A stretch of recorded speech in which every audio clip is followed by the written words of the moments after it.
la polyandrie au Nigeria.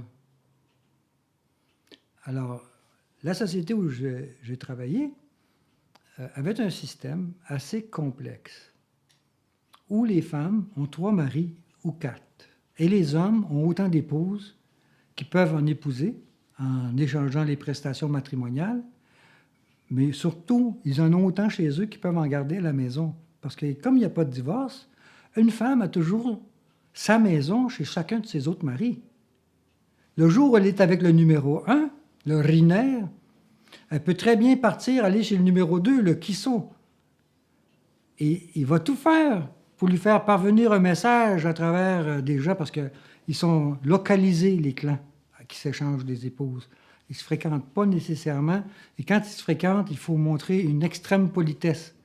Un type du clan des Igaliques qui rencontre un type d'un autre clan, ils vont s'offrir de la bière. On va apporter un pot de bière à celui-là, on va apporter un pot de bière à celui-là. C'est mon co-époux. Parce que le risque de se battre pour la même femme est tellement grand qu'il reste d'une courtoisie totale. Et si jamais il y en a un qui entend dire que sa femme a été brutalisée par son autre mari, toute sa bande va faire affaire avec la bande de l'autre mari. Donc, il y a une espèce d'équilibre de la terreur, si on veut, concernant la position des femmes dans le système. Mais le premier mari, qu'ils appellent Riner, c'est le mariage obligatoire. Ce sont les parents d'un garçon qui cherchent une épouse pour leur fils. Enfin, quand je dis parents, ça peut être, tu sais, les frères ensemble forment une sorte de communauté et leurs enfants, ils sont comme collectivement gérés un peu, pas totalement, mais presque. Donc, pour trouver une épouse pour un de leurs fils, ils vont demander à une de leurs filles qui est mariée dans une autre communauté. Est-ce qu'il y a une fille chez toi qui peut venir marier ton frère? Et si on voit, en prenant un petit peu recul, le fonctionnement de ça, c'est qu'on a donné déjà une conjointe à un groupe et on s'attend à ce que ce groupe-là nous rende cette conjointe-là. C'est l'échange direct entre deux groupes des femmes. Évidemment, on peut partir là sur un débat sur est-ce que les échanges des femmes, etc., est-ce que c'est dans la tête tordue de Lévi-Strauss, ça, l'échange de femmes, ou bien non, c'est autre chose. On peut revenir là-dessus si tu veux. Ça, il y a eu beaucoup de débats à ce sujet-là. Mais moi, très techniquement, ce que je vois, c'est une fille qui part de chez elle, puis qui s'en va de chez ses parents, puis elle s'en va chez un mari.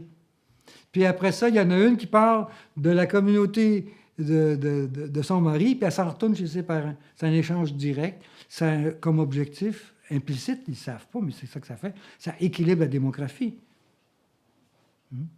En donnant. Mais cette même femme-là qu'on a donnée au groupe A, qui s'appelle par le mariage Riner, elle-même, la fille, elle a le choix, pendant qu'elle était encore chez ses parents, de recevoir des courtisans à la maison. Donc, des garçons qui viennent lui faire la cour. Ils sont 3 ou 4 qui viennent frapper. Ils ne frappent pas, mais ils arrivent à la porte du compound de la mère. Et puis là, est-ce que je peux voir une telle? Oui, viens. Puis ils viennent s'asseoir sur une bûche en avant du feu. Elle est toute timide. Puis lui, il vient à côté, blablabla. Ah, ben pour se faire valoir, je vais venir avec mes frères labourer la terre de ta mère. OK. Il vient faire des labours sur la terre de sa mère pour qu'elle plante un petit champ pour elle-même, pour se faire valoir. Parce que les 4 vont le faire. Tu sais, quand tu arrives à la maison, tu vois le bâton, c'est qu'il y a quelqu'un qui est là, il faut que tu reviennes un autre jour. Donc, tu reviens un autre jour. Et là, la fille, parmi ces garçons-là, il en choisit un qui lui plaît, qui lui a dit les choses qu'elle voulait. Ça devient son kisso. Et la seule traduction que j'ai de kisso, c'est l'amour. C'est son choix personnel. Kisso, là, c'est le mot qu'on a utilisé dans tous les contextes où c'était le mot amour. Donc, kisso, c'est le mariage d'amour, c'est le choix de la femme elle-même. Et le garçon, qui est le prétendant. Ça ne veut pas dire que le garçon n'a pas, par ailleurs, d'autres intérêts matrimoniaux chez d'autres filles en même temps. Il n'y a pas de cloisonnement dans ça. Le troisième, c'est que parmi les prétendants du deuxième mariage qu'elle a rejeté, il y a des bonnes personnes dans ça qui, eux, ont décidé de vraiment faire les labos pour la maman. Et la maman va en choisir un pour être le troisième mari de sa fille. Donc, il y a un troisième mariage qui s'en vient. Le quatrième, comme un rapt, ni plus ni moins. Parce que la fille s'en va chez le nouveau mari, et c'est après qu'il paye sa prestation matrimoniale. En général, c'est soit de l'argent maintenant, ou en tout cas, quand j'étais là, c'était des morceaux de la ferraille. Donner de la ferraille en cadeau. Il amène ça chez le forgeron qui peut travailler à ferraille. Donc, un morceau de voie ferrée, c'est très bien. Alors, le premier mariage, rinaire, c'est un mariage qui demande de grandes prestations. Et c'est un mariage qui fait en sorte que le mari reste imputable de sa femme. Que si elle est malade, où qu'elle soit, elle retourne chez lui et il doit la nourrir et la soigner. C'est comme sa maison principale. Le deuxième, c'est le mariage qui sauve. Alors, c'est son chum. Souvent, les filles doivent faire un mois minimum. Une bonne fille qui écoute bien passe 1 an avec son premier mari. Et à la saison des pluies de l'année prochaine, va changer pour que le deuxième vienne faire les labos chez son père. Alors, la plupart des filles obéissent à leurs parents. Ils connaissent l'enjeu que tous ces gens-là, en changeant de mari, vont venir travailler chez son père. Mais il y en a qui ne veulent pas. Alors, ils se sauvent avec le deuxième mari et reviennent pour 1 mois chez le premier. Minimum requis, semble-t-il, pour que les autres s'organisent pour venir faire les labos. Et là, elle repart, c'est le deuxième. Puis là, elle va faire la même chose pour le troisième. Il y a des manipulations possibles du système. Tu as le système idéal, qui est obéi statistiquement, probablement par la majorité, mais tu as d'autres systèmes de manipulation. Alors, l'urinaire, ça, c'est Amina qui veut toujours que je raconte cette histoire-là, parce qu'elle, ça l'a épatée, là, cette histoire-là, que je vais te raconter. La fille qui va partir dans son premier mariage est amenée dans une hutte un peu plus grande que la normale.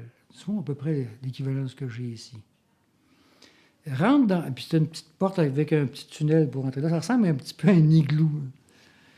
Et bon, il y a des femmes qui rentrent là-dedans, une après l'autre. C'est la nuit. Il y a des tambours, en tout cas, il faut voir, il y a des feux, il n'y a pas d'électricité, hein, fait que tu es au feu. Ça. Les filles rentrent là-dedans, t'entends crier, puis ça, en tout cas, tu peux pas rentrer, il n'y a pas d'homme là-dedans. Sauf que Jean-Jacques, il y a une lampe de poche. Grosse lampe de poche, parce que moi, il faut que je remarche, puis que je m'en aille coucher chez moi à la fin de la soirée. Dans des sentiers, dans les champs cultivés, etc. J'ai besoin de ma lampe. Alors, avec ta lampe, tu as du monde qui te suit. Partout où tu vas aller, il y a du monde qui vient avec toi parce qu'ils veulent voir clair, puis tu te fais accompagner, tu n'es jamais tout seul, tu es bien. Alors là, il me voit avec ma lumière de poche. Puis là, il y a un type qui me dit, viens, rentre là. Là, j'étais fier. Je rentre dans la hutte matrimoniale avec ma lampe de poche. Toutes les filles sont nues. Et ils ont toutes entre 13 et 23 ans. Comme disaient les vieux, « Her breasts are standing up ». Ça, c'est les vieux assis sur une roche, voir les filles qui dansent en bas, dansent en costume traditionnel avec des feuilles. Là, le petit vieux, regarde. Alors, on rentre dans la hutte avec ma lampe de poche. Elles sont toutes huilées avec de l'huile de... Je ne me souviens plus. En tout cas, j'allais sur le bout de la langue. Mais ils sont toutes huilées. Elles s'assoient toutes les unes derrière l'autre, les 2 jambes, comme si on était dans un toboggan. Les 2 jambes autour de la fille en avant, puis les 2 jambes autour de la poitrine en avant, puis ça fait un grand serpent. Là, ils étaient pris dans leur serpent, là, ils ne savaient plus parce qu'il faisait très noir, et ils avaient un morceau de bois qui brûlait pour voir quelque chose, tout en train de s'emboucaner. Puis là, ils ont vu le blanc, l'innocent. T'es un innocent. C'est ça de l'innocence. C'est comme Jésus. Tu prends là-dedans. Le péché ne prend pas sur toi. Là, montre ça, parce qu'il est en train de tout s'imbriquer. Il faut que toutes ces filles-là soient amanchées les unes dans les autres. Puis là, il faut prendre toute la place possible. Alors là, les filles, ça déconne. Ah là là là là. Le déconnage rigolo. Là. Riait de moi, là. Les quelques mots que je connaissais, là, ça passait par là. Stack. Puis ils voulaient me déshabiller, puis en tout cas. Vraiment une expérience unique. Jean-Jacques, tout seul avec 30 filles nues, toutes assez jeunes pour être stimulantes, prises au fond de la hutte. Mais finalement, je suis sorti de là indemne. Et quand ils n'ont plus eu besoin de moi, ils m'ont poussé dehors. Ça n'a pas été long. Et là, c'est la cérémonie qui commence de mariage. Alors, il arrive des groupes de jeunes. Une dizaine par là, 7-8 par là, une dizaine par là, qui arrivent en criant. Puis eux aussi sont huilés, en peigne. Puis ils sont les yeux rouges, ils ont bu beaucoup. Ils sont hyper énervés, hyper excités. C'est sûr que si tu en tapoches un, ils te sautent dessus, ça n'a pas long. Et ils sont hyper excités. Puis c'est des travailleurs manuels, hein, des physiques de culturistes. Ils sont petits, mais le corps en V des physiques de culturistes avec des torches dans les mains, des yeux rouges. Puis là, ça crie. Là, le vieux bonhomme, le père, ou celui qui fait le père, le grand-père, il arrive. Il se met devant les trois groupes. Il dit, c'est qui vient chercher ma fille? Là, les autres se reculent, c'est eux autres. Bon, qu'est-ce que tu veux, toi? Je veux avoir une telle, supposé la donner en mariage. On a conclu des ententes, on a fait, on a déjà donné des prestations initiales, on veut avoir notre fille. Vous ne pouvez pas. Je ne laisserai pas ma fille aller chez une bande comme vous autres, là, il ne veut pas. Là, les autres poussent. Là, c'est comme, ça devient presque conflictuel. Et ce sont les femmes qui s'interposent.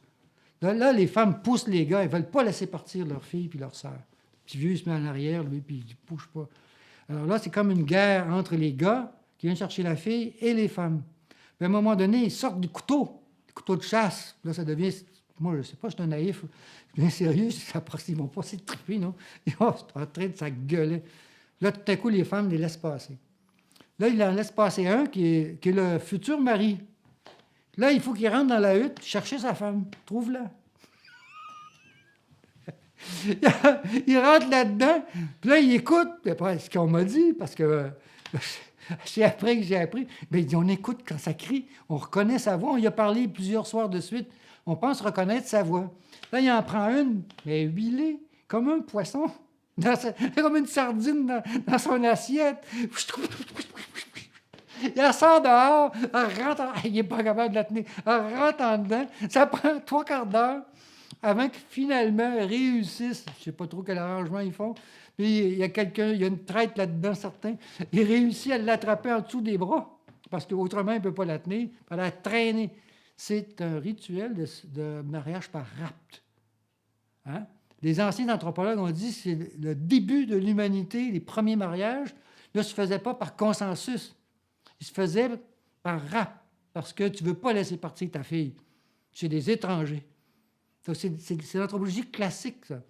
C'est Bachofen ou je ne sais pas quoi, la matrifocale, le matriarcat. Tu es là, tu vois ça toi-même. Imagine-toi, quand je dis que le terrain, c'est ludique, tout ce que tu as appris à l'école se réalise devant tes propres yeux, puis tu es un acteur là-dedans. C'est comme les jeux vidéo. Tu es un acteur dans quelque chose que quelqu'un d'autre a imaginé, peut-être ton rôle là-dedans. C'est ça l'anthropologie, c'est ça la passion de l'anthropologie, tu vois. Surtout avec eux, parce que les Africains sont d'une joie. Et en tout cas, j'ai tellement aimé ces gens-là sur le terrain. C'est inouï, les émotions que j'ai vécues avec eux. Alors, il sort la fille, puis là, c'est pas fini. Hein? On l'insulte, tout ça, puis il arrive parce qu'il kidnappe la fille, ni plus ni moins, même si c'est avec consensus. Puis là, ses frères ou ses cousins qui sont avec lui, il y en a 2 qui attrapent un bras, 2 qui attrapent l'autre bras, 2 qui attrapent les jambes. Puis là, le plus de monde la transporte, puis se sauve en courant avec. Yaou! Il se pousse avec jusqu'à la maison. Donc, elle est vraiment volée. Mais pendant ce temps-là, les 2 autres maris, c'est leur mariage aussi. Et la fille, elle vient de partir. Donc, ils n'ont pas le choix. Le numéro 2, l'amoureux, celui qu'elle lui a dit, toi, je t'aime, c'est avec toi que je veux vivre. Lui, il n'a pas le choix. Il va voir les sœurs de la fille. Puis il s'assoit sur une bûche. Là, ils arrivent avec des rasoirs, puis ils font des belles coupes de cheveux, toutes des figures de style dans les cheveux, qui ressemblent exactement à ce que les rappeurs américains portent aujourd'hui, les cheveux noirs africains qui sont sculptés. Ils font ça, eux, depuis toujours. Ils se font des des maquillages en tatouages. Les filles sont tatouées des tatouages incroyables, avec des gros tatouages bleus. On n'a rien inventé ici, là. D'ailleurs, c'est copié sur le tatouage tribal. Alors, la fille s'en va là-bas, et pour son premier mari. Et là, le deuxième y attend, normalement 8 mois, que sa femme vienne. Il ne peut pas s'approcher de la maison parce que les frères sont là. Elle s'adapte, la fille.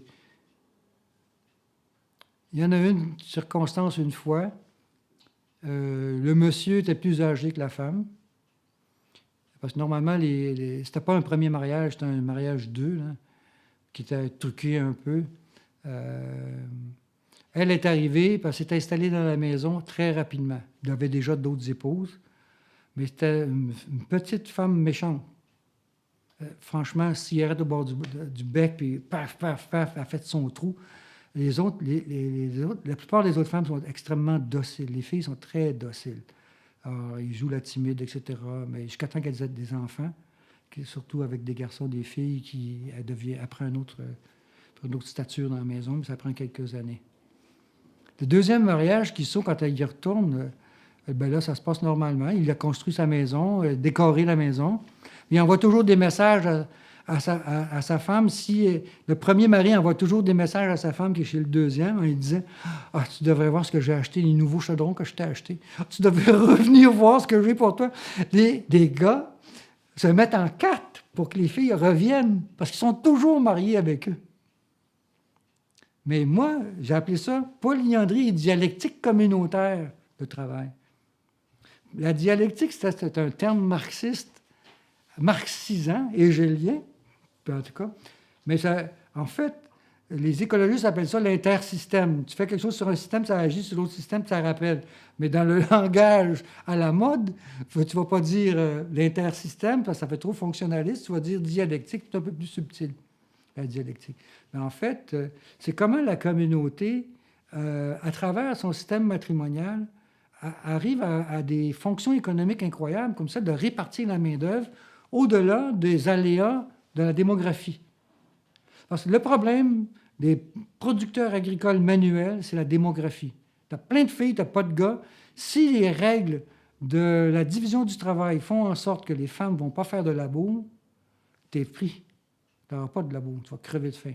Ça te prend des laboureurs. Alors, eux, ils ont réglé le problème.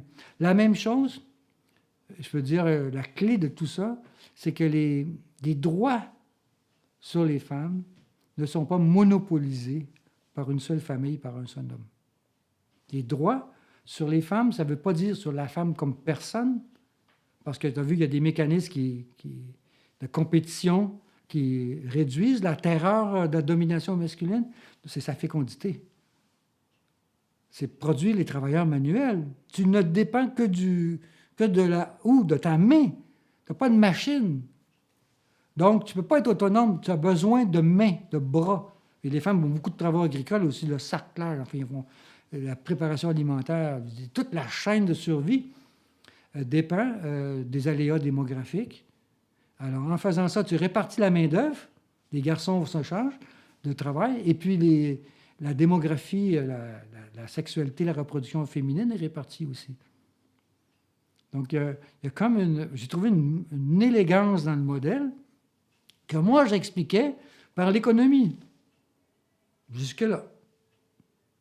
Puis la question qu'il faut se poser, d'où ça vient cette idée-là de permettre aux femmes d'avoir 3-4 maris, puis de dire aux gars, tu peux avoir 3-4 femmes, 10, 15, 20 femmes, il y en a qui en avaient 20, des vieux monsieur importants, parce qu'il n'y a pas de divorce chez eux.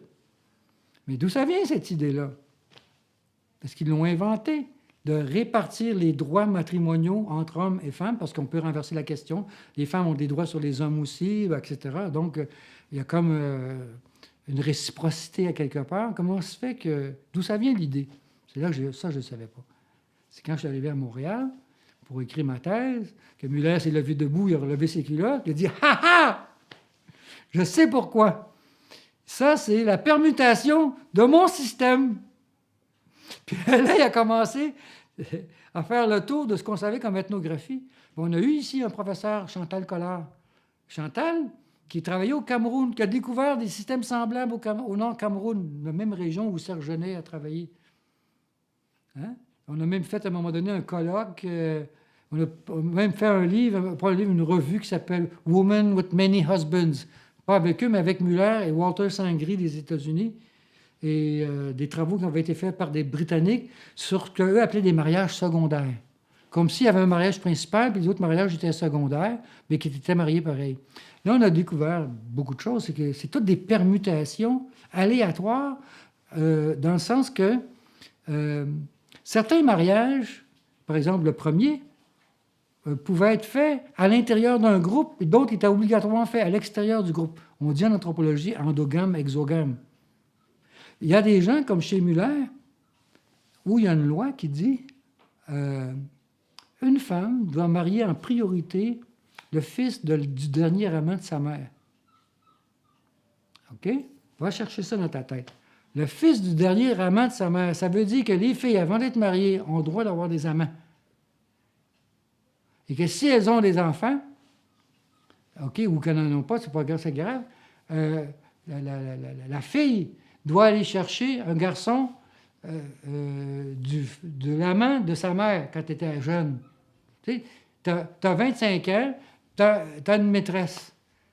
Hein? Ben, son fils, mettons que tu en as eu plusieurs, puis elle en a eu d'autres aussi, ben, le dernier là, qu'elle a eu, là, ben, son fils à lui, ils vont rétrocroiser des alliances qui sont des alliances non matrimoniales, qui sont des alliances à base de rapports sexuels plus que d'autres choses, parce qu'un amant, ce que ça dit, c'est que tu n'es pas dans les cadres matrimoniaux, tu es à l'extérieur des cadres matrimoniaux. La complexité des systèmes.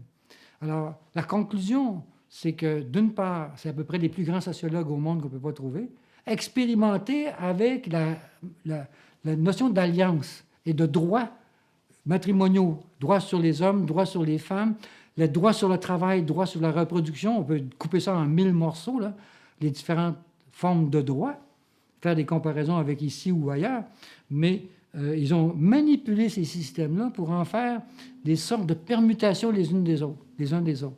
Et c'est ça que Muller a démontré dans son livre de l'importance du sexe et du mariage, avec un chapitre là, sur Mes abysses. Mais Muller est allé beaucoup plus loin, parce qu'il a fait un autre livre sur la même chose, mais avec la politique. Là aussi, j'ai un chapitre dans son livre, le chapitre de ma thèse qu'il a pris pour mettre dans son livre sur le système de chefferie, les permutations des systèmes de chefferie. La même chose pour la religion. Les abysses, le dieu principal, c'est Barret, c'est la pluie. Mais l'autre à côté, c'est le soleil, puis l'autre à côté, c'est la lune. Ils prennent tous les astres, puis ils les permutent. Quand je suis sorti de là, le matérialisme historique était, avec Muller, pour rédiger ma thèse, le matérialisme historique était rendu loin. La détermination de l'infrastructure sur la superstructure, j'y croyais plus.